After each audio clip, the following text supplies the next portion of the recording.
Prince R, and Crazy D, para to sa mga customer namin, barat, tamang hinala, at nagmamarunong.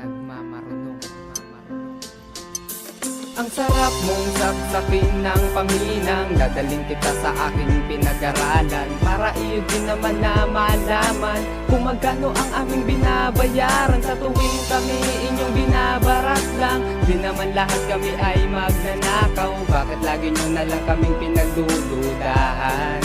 Kaming mga technician. Umaga, customer na naman ang kaharap ko. Hay nako, magtatanong lang naman. Ang dami pa sa istorya, masasayang na naman ang oras ko sa mga yan. Mas mabuti pa na maghanap na lang akong magagawa dito sa aking shop. Makalipas ang ilang segundo ay meron nang tumawag sa wakas.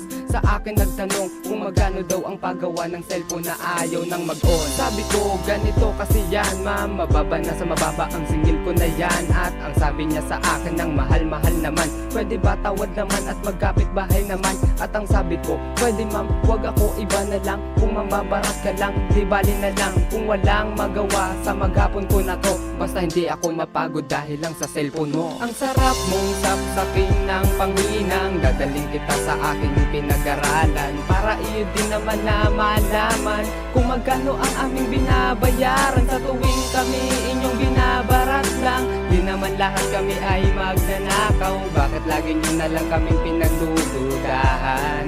Kaming mga technician. Kuya, magkano ba paggawa ng cellphone? Wala naman siyang sira eh. Ayaw niya lang talaga mag-on. Oo, okay.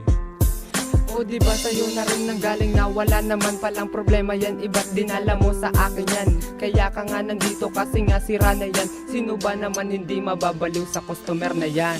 Sinaiingatan pa ang cellphone niya, kala mo original, made in China lang naman. Gagawa ka na lang, gusto pa nakabantay sa'yo, kala mo laging pagnanakawan mo ang cellphone niya. O baka kahuyan pa, kasi daw mahirap nang mabiktima tulad ng mga kaibigan niya noon. Tanong ko lang po sa iyo, pareho ba kayo ng pinagawa niya noon at pinapagawan mo sa ngayon? Ang sarap mong saksakin ng Panginoon, dadaling kita sa aking pinag-aralan, para iyo din naman na malaman kung magkano ang aming binabayaran sa tuwing kami inyong binabarat lang. Di naman lahat kami ay magnanakaw, bakit lagi nyo na lang kaming pinagdududahan?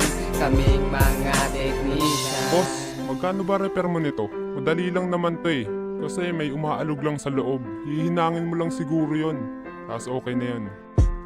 Sa gusto lang makatipid, sasabihin madali lang. Sigurado ang pera nito ay kulang, kaya ako na lang ang kanyang tinuturuan. O sige, payag na ko, ikaw na satin ang technician, at ako ang customer mo. Ako magpapaayos ng cellphone kong sira, at pag lalo mong nasira ay dyan mo na maiisip kung magkanong halaga ang mawawala sa'yo, dahil lang pinagpalit mo ang talento mo sa mas mababang halaga. Kaya dapat isipin nyo kung paano ba kami tagal sa ganitong pangit na imahe, at kung minsan ang kita namin ay tama lang sa pamasa. Ang sarap mong sapsapin ng Panginoon, dadaling kita sa aking pinag-aralan, para iyo din naman na malaman kung magkano ang aming binabayaran sa tuwing kami inyong binabarat lang. Di naman lahat kami ay magnanakaw, bakit lagi nyo na lang kaming pinagdududahan?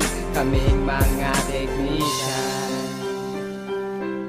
Hay nako, ang tumal na naman.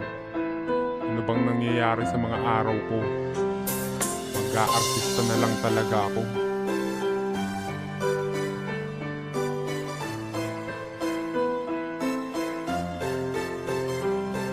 Puyat pa.